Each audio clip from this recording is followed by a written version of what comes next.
La plupart des aliments frais sont produits et élaborés tout près de nos villes. Leur diversité dépend du climat et du terrain dans lesquels ils poussent, mais aussi du savoir-faire de ceux qui patiemment les cultivent et les récoltent. Toutes ces denrées se vendent sur nos marchés urbains, qui sont comme un trait d'union entre ville et campagne.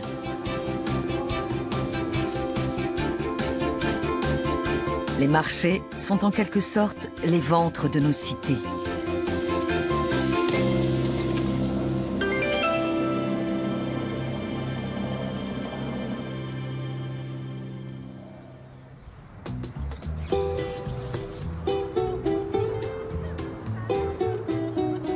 Lisbonne est bien connue pour sa luminosité exceptionnelle et sa situation géographique. C'est à ses pieds que le Tage rejoint l'Atlantique. Les routes maritimes, qui à l'époque coloniale reliaient l'Europe à l'Afrique, aux Indes et au Brésil, ont laissé là des influences encore bien perceptibles.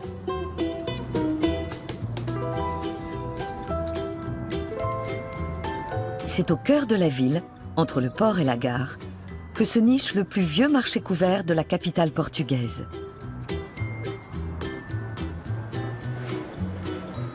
Le Mercado da Ribeira propose les produits les plus frais et les spécialités culinaires les plus alléchantes de la ville.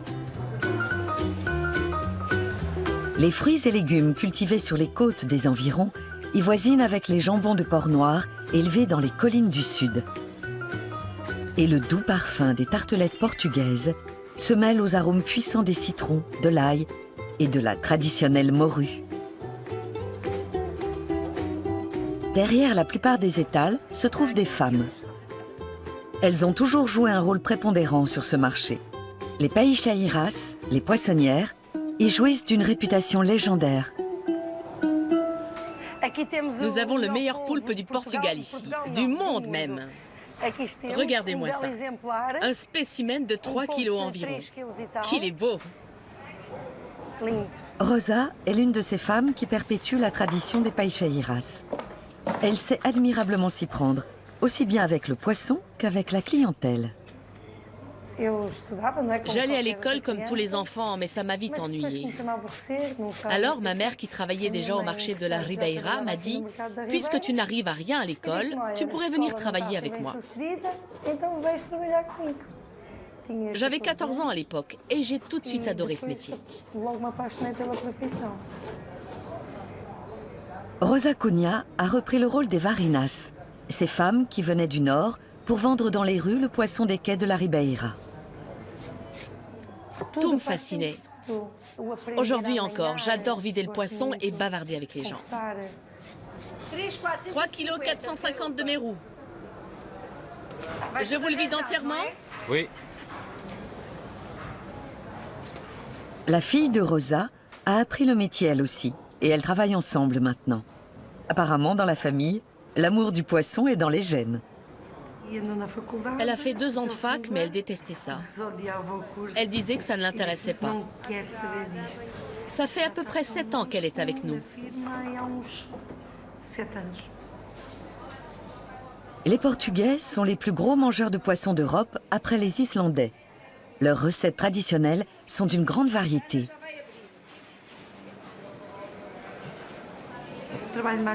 Mes principaux clients sont des restaurants plutôt que des hôtels. Et beaucoup de particuliers aussi. La plupart viennent le samedi et me demandent « Rosa, qu'est-ce qu'il y a aujourd'hui? Qu'est-ce que je pourrais bien préparer ?» C'est précieux d'avoir de bonnes relations avec la clientèle. Bonjour, ça va? Ça faisait longtemps. Oui. Qu'est-ce qui vous ferait plaisir? Que pouvez-vous me conseiller? J'ai de l'excellente pieuvre aujourd'hui. Regardez, en voilà une grosse, une petite, et j'en ai aussi une moyenne. Le poulpe est un mets de choix consommé toute l'année. On peut le préparer à l'agareiro, sauté à l'huile d'olive avec de l'ail et des herbes, ou bien le servir froid en salade. Le poulpe doit être visqueux comme tous les poissons. Tous les poissons ont une surface visqueuse. Il faut qu'ils nous glissent des mains et qu'ils aient des petites taches brunes, beiges et jaunes. Voilà, Merci. je vous en prie. Ce qui plaît aux clients de Rosa, c'est sa connaissance et son respect de la mer. L'océan nous en fait cadeau sans rien demander en échange. Il nous offre son poisson comme ça, sans condition. Moi, je le prépare et je le transmets aux clients.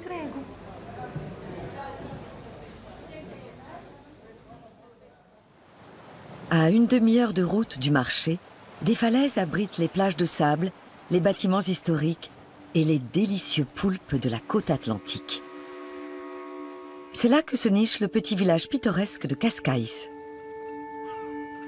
Autrefois, le poisson était si abondant que tous les villageois en vivaient.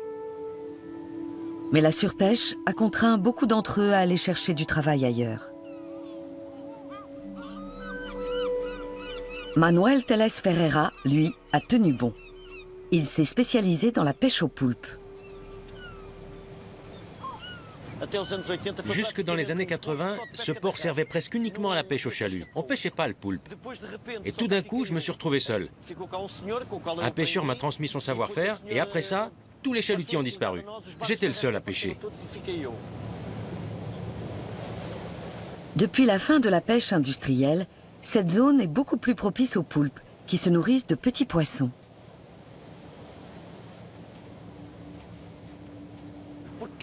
Chaque pêcheur est un inventeur qui perfectionne sa propre méthode. Chacun fait ses nasses à sa manière pour attraper le plus de poissons possible.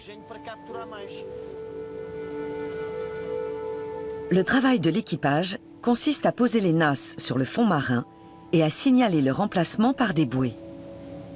L'appât attire les poulpes dans les casiers.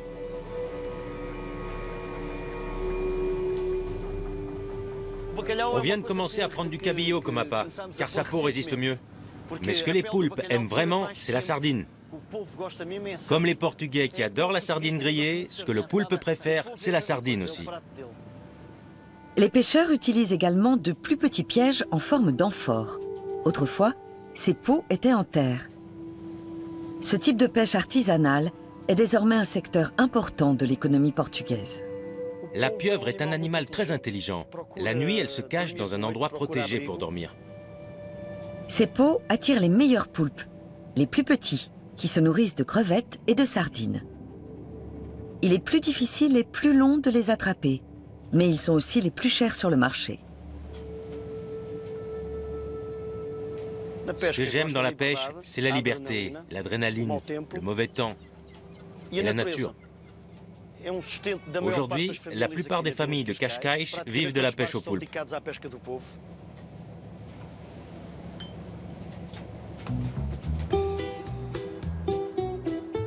La biodiversité de la péninsule ibérique se reflète dans la large gamme de produits vendus au marché Ribeira.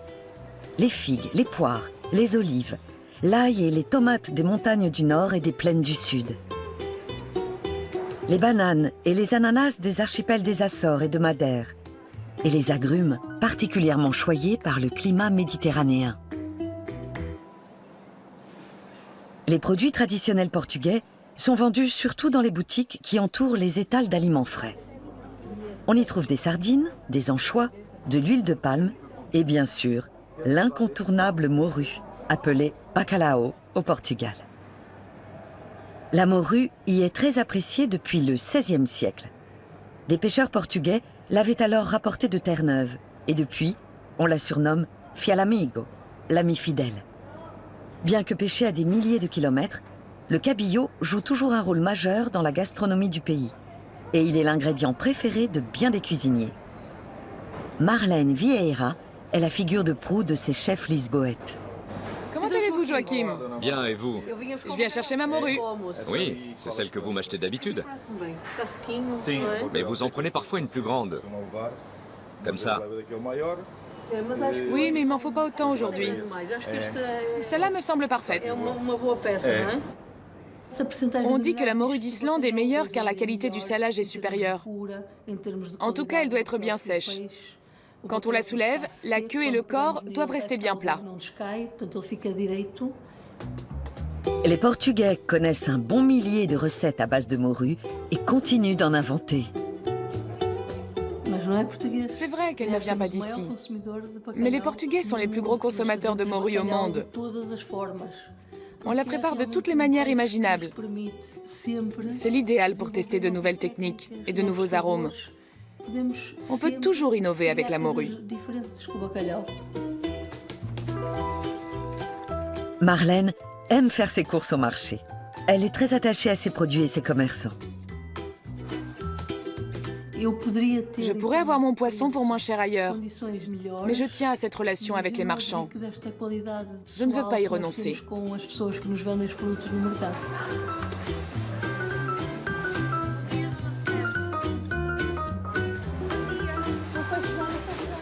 Je voudrais un peu d'ail. C'est le violet le meilleur, non? Oui. À demain. Marlène a ouvert un restaurant dans la moitié ouest du marché couvert.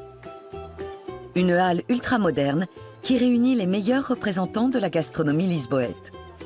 Au centre, des tables et 500 places assises. Et autour, 30 petits restaurants. Marlène, seule femme ici, s'est fait sa place parmi les meilleurs chefs de la ville. Je me concentre actuellement sur la cuisine portugaise, sur nos produits régionaux, nos saveurs, ce qui nous ramène à nos racines. C'est très important pour moi de travailler des ingrédients que j'aime vraiment et que je suis la seule à marier de cette manière dans les assiettes.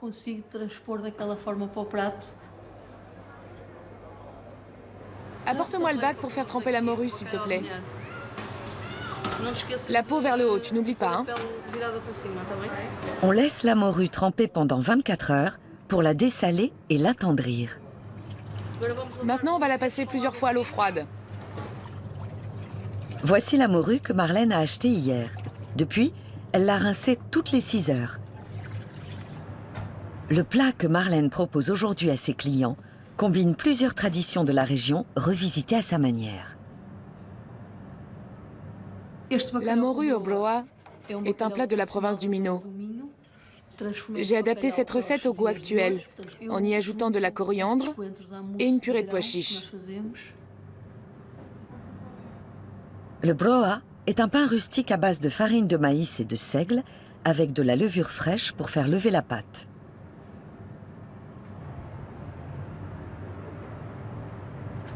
Je cuis la morue au four avec le broa émietté. Les oignons sont revenus dans de l'huile d'olive avec de l'ail et du laurier. Et à la fin, j'ajoute un peu d'épinards.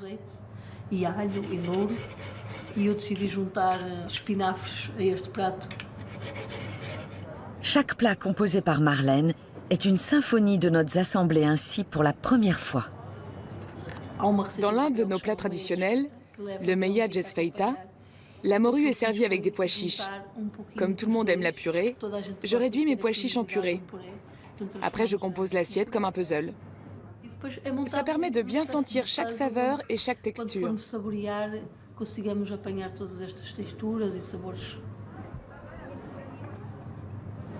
La morue est prête. La morue? Oui. Bon appétit. Merci. À midi, dans la partie restauration, touristes et gens du coin trouvent toutes les spécialités du Portugal en un seul lieu.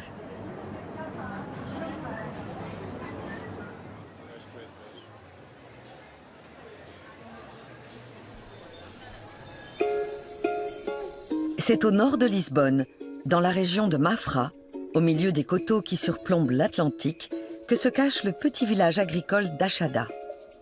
On y cultive des citrons depuis les années 50. Et parmi les producteurs locaux, il y a Lucília. Cette branche est trop vieille, il faut la couper. Mon père m'avait laissé ce terrain pour y construire une maison. Comme on parlait déjà du citron ici à l'époque, j'ai décidé d'en faire une plantation. Cette région bénéficie d'un microclimat très favorable. Il y fait rarement froid. C'est un climat très doux. Laucilia Domingos, Laucilia au citron, comme on l'appelle ici, a fait de sa passion son métier. Avec sa tante Laurentia, elle vérifie si les fruits sont à point pour la récolte. Les citronniers fleurissent 3 fois par an. On a des citrons jaunes, des citrons verts et d'autres qui sont encore en fleurs. En effet, dans les arbres, entre les fruits encore verts et les plus mûrs, on aperçoit des bourgeons. L'essentiel, c'est de bien connaître les arbres. Le citronnier, il faut toujours le débarrasser des branches sèches et superflues, parce qu'elles pompent des nutriments inutilement. C'est important de tailler les arbres fruitiers pour améliorer la récolte. Prends ceux de derrière pour qu'ils mûrissent bien. Moi, je continue plus loin. Ces citrons sont si particuliers qu'on croirait sentir la brise marine sous leur peau. Laucilia a pris un risque en se lançant dans les citrons. Mais aujourd'hui, son exploitation marche bien.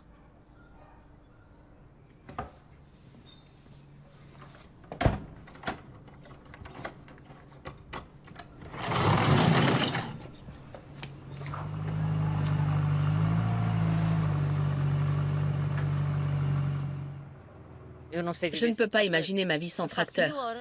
Je vais partout avec. Je fais plus de 1000 km par an. Ce tracteur fait partie de moi. Laucilia a beau être l'un des principaux fournisseurs de citrons des marchés de Lisbonne, elle continue de donner un coup de main à la ferme.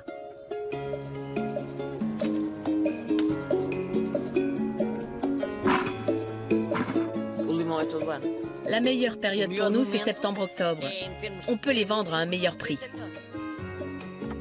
L'exploitation emploie régulièrement plusieurs personnes et leur évite ainsi d'avoir à aller chercher du travail ailleurs. Ceux-là ne sont pas très beaux, mais on les garde, bien sûr.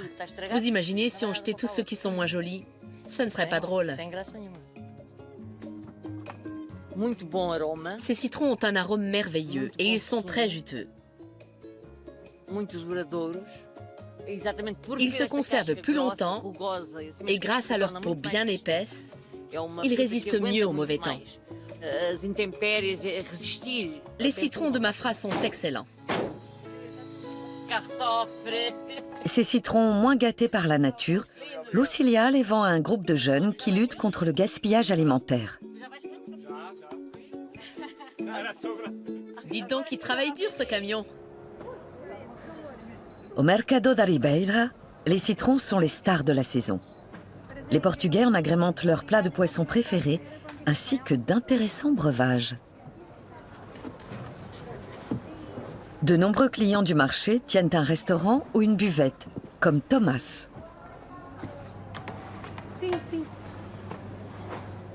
J'aimerais une caisse d'orange, une de citron, 2 de limettes et un bouquet de basilic.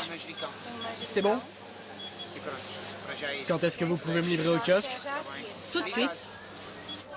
Merci, au revoir Céleste. À demain. À demain. C'est bon pour mon commerce que le marché soit si proche. Je n'ai qu'à traverser la rue pour passer ma commande. Et une demi-heure plus tard, je reviens avec les meilleurs produits, toujours frais. Et à un bon prix en plus.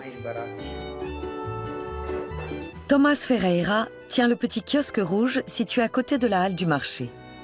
Il fait partie des jeunes Lisboètes qui ont décidé de restaurer et d'exploiter ces superbes constructions Art Nouveau éparpillées dans toute la ville et restées longtemps à l'abandon.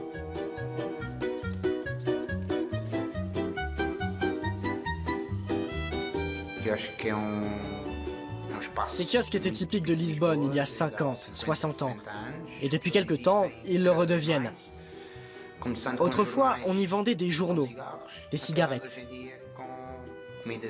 Aujourd'hui, on y trouve aussi à boire et à manger. Il en existe de toutes sortes. Ils font partie de la vie à Lisbonne et au Portugal. C'est après l'invasion napoléonienne que ces constructions d'acier sont apparues. On les trouve sur de petites places, dans des jardins publics et sur des terrasses au-dessus de la ville, où ils restituent l'atmosphère plaisante et détendue du 19e siècle. Depuis leur rénovation en 2009, les kiosques sont devenus des points de ralliement dans plusieurs quartiers de Lisbonne.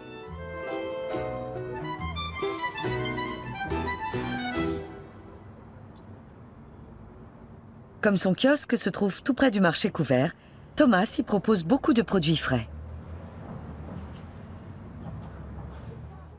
La proximité du marché nous amène beaucoup de clients. Des gens qui aiment prendre un café dehors, surtout en été, ou qui viennent boire un verre après avoir déjeuné ou dîné au marché.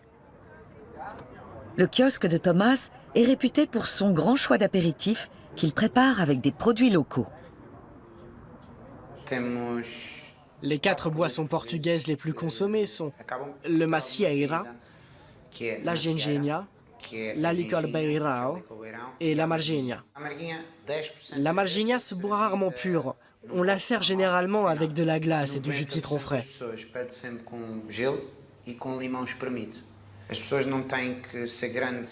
Les gens qui n'aiment pas trop le goût de l'alcool l'apprécient avec de la glace et du citron. La marginha n'est pas une boisson très alcoolisée.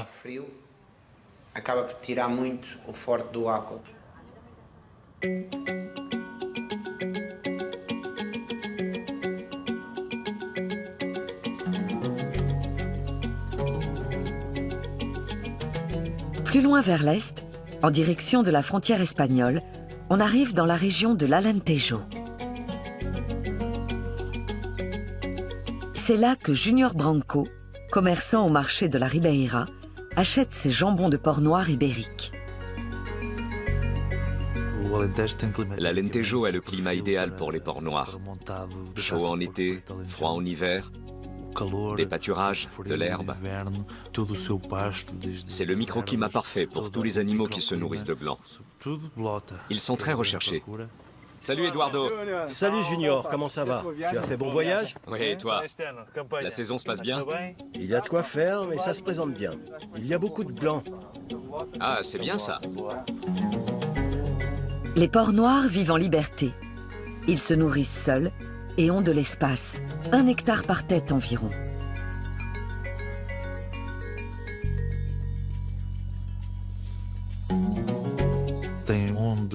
Ils ont des abris quand il pleut, mais ils sont tous élevés dans les pâturages naturels. C'était déjà comme ça il y a un siècle. Et cette forme d'élevage traditionnel perdure dans l'Alentejo.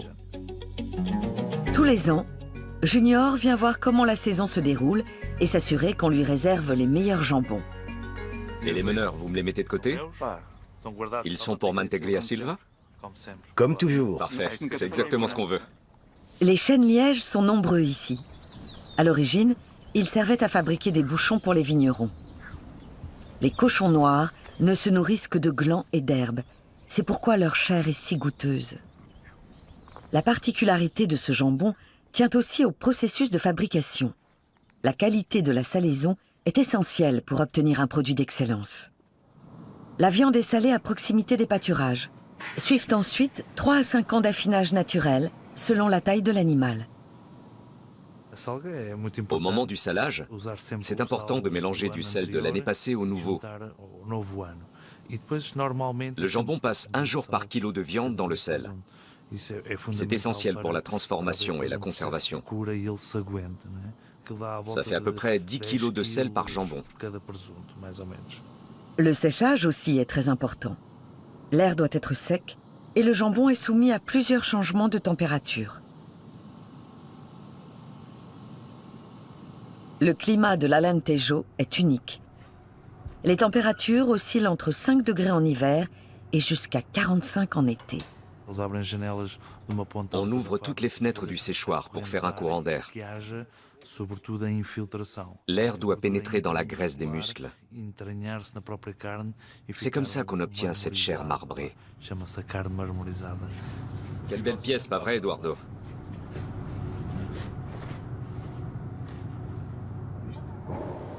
Regarde, celui-là m'a l'air à point. Ah. Fantastique. L'arôme est fondamental. Pour le vérifier, on peut perforer le jambon à 5 endroits différents, mais normalement 3 suffisent. On choisit les parties les plus tendres, tout près de l'os.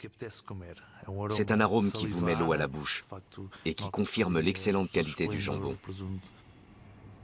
Junior a sélectionné ses jambons et marqué ceux qu'il veut acheter. Le meilleur est celui qui réussit l'accord parfait entre le doux et le salé. Junior est ravi. Il a confiance en son fournisseur, bien sûr, mais il aime s'assurer de la qualité du produit tout au long du processus. C'est sa passion. Le jambon de Junior est célèbre au Mercado da Ribeira. Il y sert chaque matin ce produit qui a patienté des années avant d'être dégusté.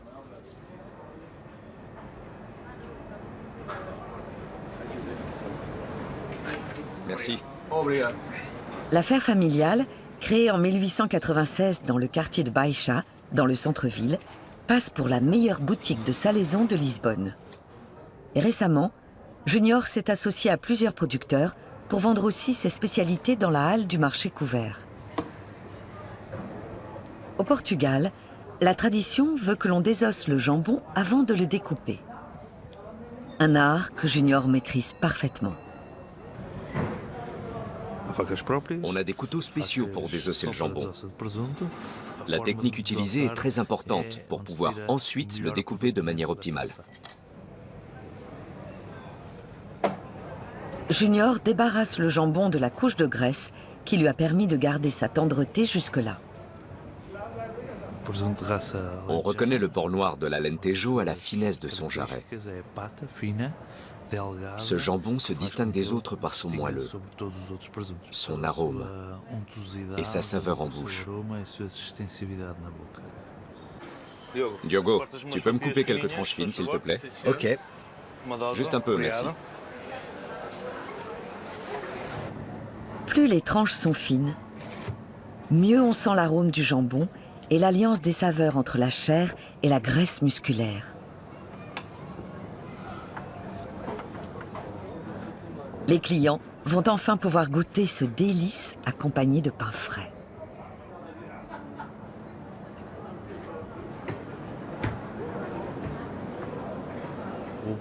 Je trouve que c'est avec un verre de vin blanc qu'il est le meilleur. Un vin ayant du corps et une pointe d'acidité pour se rincer la bouche. Du jambon, un peu de vin, c'est l'harmonie parfaite. Une occasion à ne pas manquer. Merci. Au revoir.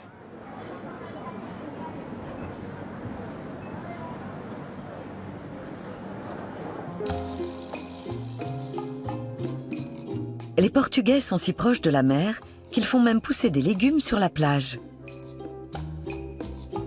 Toute une partie de la Costa da Caparica s'appelle d'ailleurs Terras da Costa, les champs de la côte. Les premiers habitants de la région étaient des pêcheurs venus d'Ilhavo.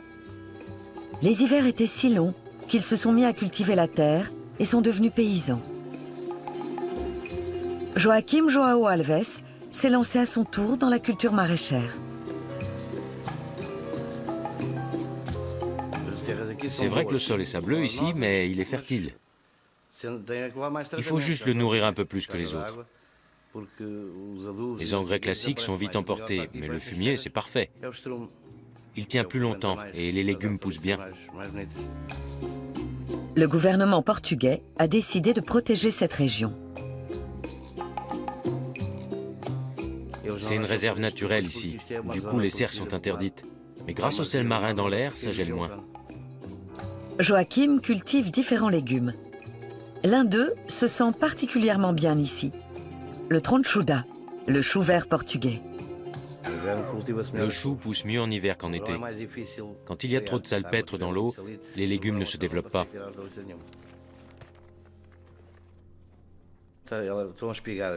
Quand le chou est en fleurs, on récupère les graines pour les nouveaux semis.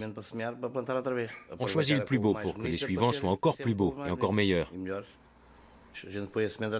On sème les graines, et quand les plants font une quinzaine de centimètres de haut, On les replante en les espaçant davantage. Tandis que dans l'un des champs de Joachim, les choux verts sont en pleine croissance, dans un autre, ils sont déjà prêts à être cueillis. Certains sont même déjà en fleurs. Aujourd'hui, son fils l'aide pour la récolte. Regarde cela, il y a déjà des fleurs partout. Il faut se dépêcher de les ramasser, sinon on va tout perdre.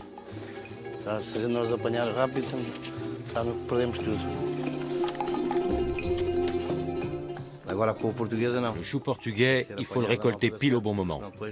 Après, c'est trop tard.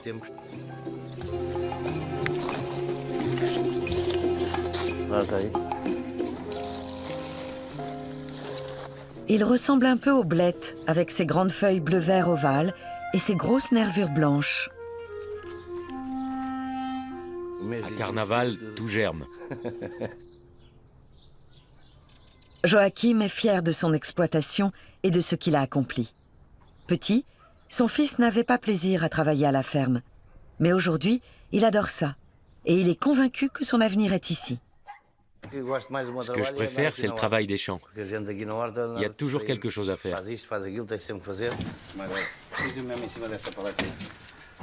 Les choux aux arômes de brise marine sont prêts à être livrés au marché.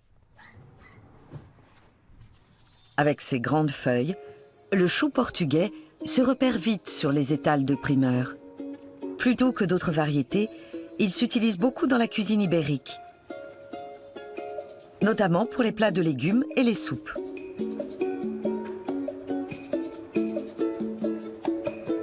Celui-là. Bien. Je vous le mets dans un sac? Oui, s'il vous plaît. Je vous paie demain, d'accord? D'accord. Il ressemble à ceux qu'on avait à la maison. Ce chou est le principal ingrédient du fameux caldo verde, la soupe épaisse servie chaque jour dans les tascas, les restaurants traditionnels de Lisbonne. Alberto Santos travaille dans une tasca juste derrière le marché. Chaque matin, il commence par acheter un chou et concocter son caldo verde. Quand il a terminé, il choisit son menu du jour. Le caldo verde, c'est un chou portugais coupé en petits morceaux puis cuit à l'eau. On jette la première eau pour atténuer l'odeur, puis on fait une purée de pommes de terre à l'huile d'olive qu'on mélange avec le chou cuit. En général, on prépare le caldo verde pour 2-3 jours. C'est bon. Les autres plats principaux des tascas varient. Selon la saison, c'est morue au pois chiche, feijoada, dobrada, soupe aux haricots ou soupe aux pois chiches. Voilà, fini. Mais le caldo verde, lui, est toujours au menu. Cela fait 50 ans qu'Alberto travaille dans cette tasca. La ville a beaucoup changé, mais il se remémore l'ancien temps avec plaisir. Quand j'ai commencé ici, on chargeait encore les restes de légumes à dos d'âne pour aller les vendre dans les quartiers pauvres. Aujourd'hui, tout est différent. Autrefois, on trouvait des tascas dans tout Lisbonne. Leur nom vient de Casa de Pasto. On y servait des plats simples, comme à la maison, accompagnés d'un verre de vin ou d'une bière. Aujourd'hui encore, la nourriture y est bon marché et authentique. Beaucoup d'habitués viennent tout au long de leur vie. 2 poissons, Antonio.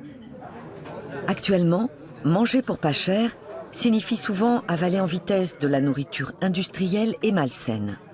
Ici, au contraire, les plats sont simples, variés et très goûteux.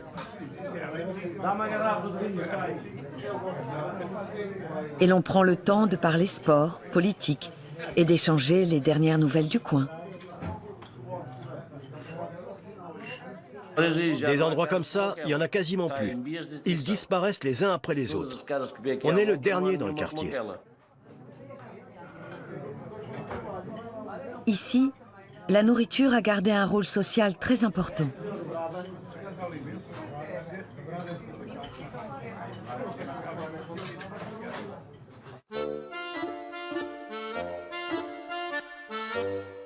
Lisbonne s'est considérablement développée ces dernières décennies.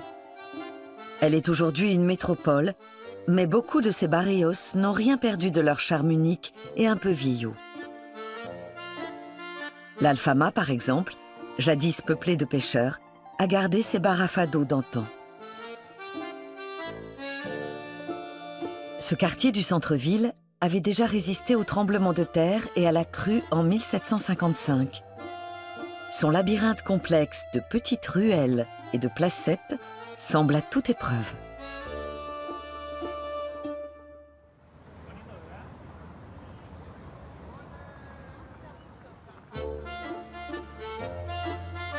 À l'automne, les couleurs vives de la ville pâlissent un peu sous un léger brouillard et la fumée des réchauds des vendeurs de marrons chauds.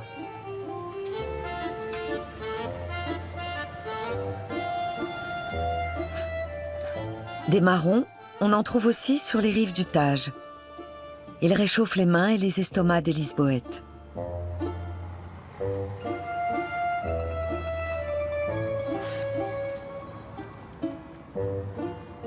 Le parfum doucereux et la consistance gourmande de ces fruits d'automne flattent le palais.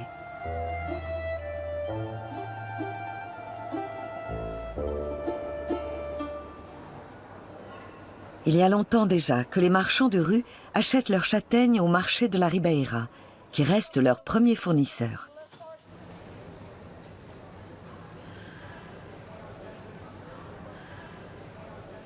Maria Alice Campos Coelho tient l'un des plus grands stands de primeurs du marché et vend les meilleures châtaignes de la ville.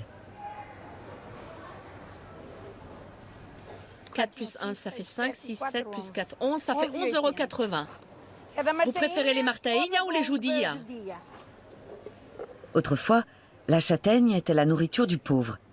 Et comme elle servait aussi à faire de la farine, on appelait le châtaignier l'arbre à pain. Ce produit plein de ressources se mange grillé, cuit au four, bouilli ou en purée dans des desserts. Et bien que pauvre en graisse, il rassasie vite. Ce sont les meilleurs marrons que nous ayons. Ils arrivent d'abord de Beira, puis de Bragance. Quand les premiers sont épuisés, les autres suivent. Ah, vous en avez de Bragance. Je ne suis pas capable de les reconnaître, à part au goût. Ce sont deux espèces différentes. Là, ce sont des judías, et là, les martainhas. Les plus sucrés viennent du nord. On s'en sert pour les gâteaux et les desserts.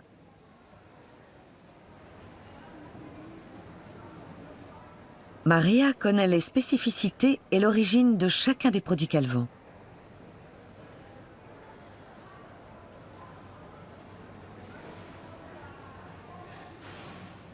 Ses clients ont confiance en elle et apprécient beaucoup l'attention qu'elle leur porte. J'en ai d'encore plus grosses, mais celles-là sont meilleures. Quand j'ai commencé à travailler ici, on ne vendait pas nos produits au kilo. Il n'y avait pas de commerce au détail. On fournissait les grossistes. Maintenant, on a des petites jeunes qui aiment faire le marché. Maria a vécu toutes les transformations du Mercado da Ribeira. Aujourd'hui, les jeunes générations veulent connaître la provenance des produits et font leurs courses ici comme leurs grands-parents. Je continuerai de travailler tant que je serai en bonne santé. C'est comme une grande famille ici. J'ai des clients qui viennent depuis 50 ans. Ils disent qu'il ne faut pas que j'arrête.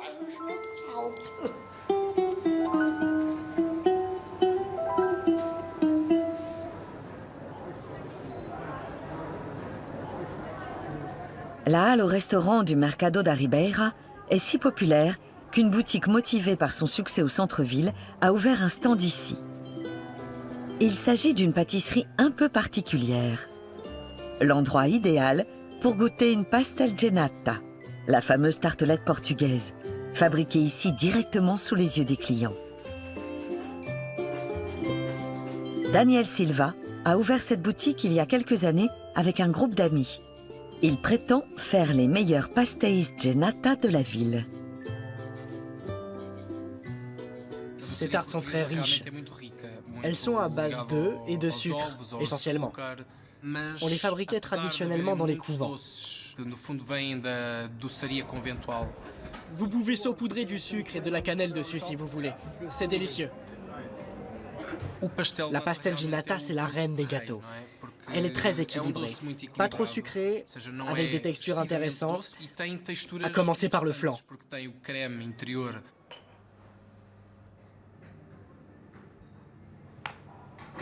Le fond de tarte doit être tendre et croustillant à la fois, et le flan goûteux, mais pas trop sucré.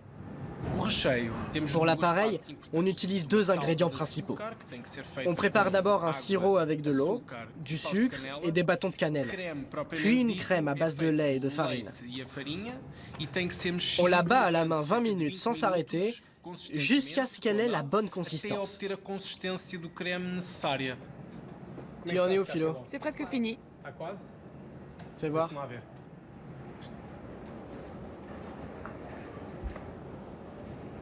Oui, encore 1 minute.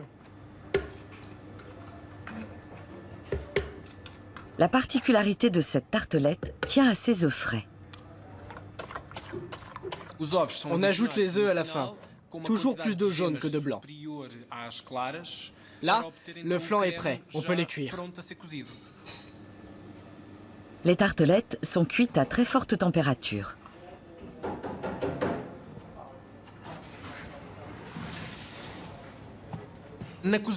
On chauffe le four à 450 degrés. C'est la température à laquelle nous cuisons nos pastéis. La cuisson dure 8 minutes.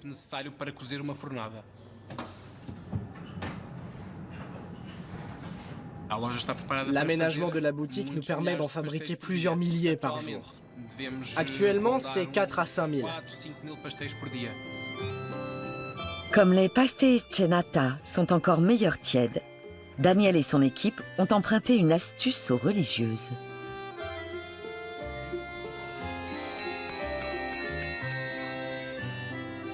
Pour informer les clients qu'une fournée est prête, on agite la cloche à côté de la porte. Comme ça, personne ne rate nos pastéis tièdes. Votre cappuccino. Merci. Mettez un peu de sucre et de cannelle dessus, c'est délicieux.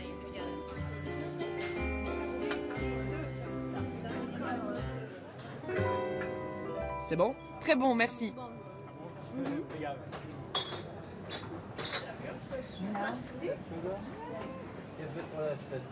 Le marché de la Ribeira a su conserver ses traditions tout en modifiant son approche.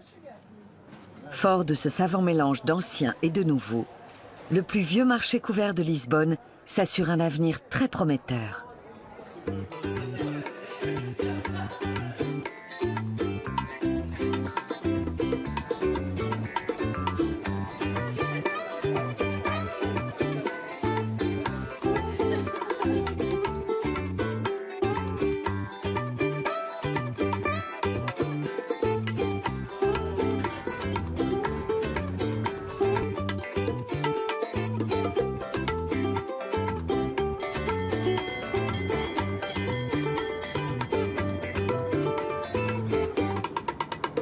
Muito obrigada, até a próxima.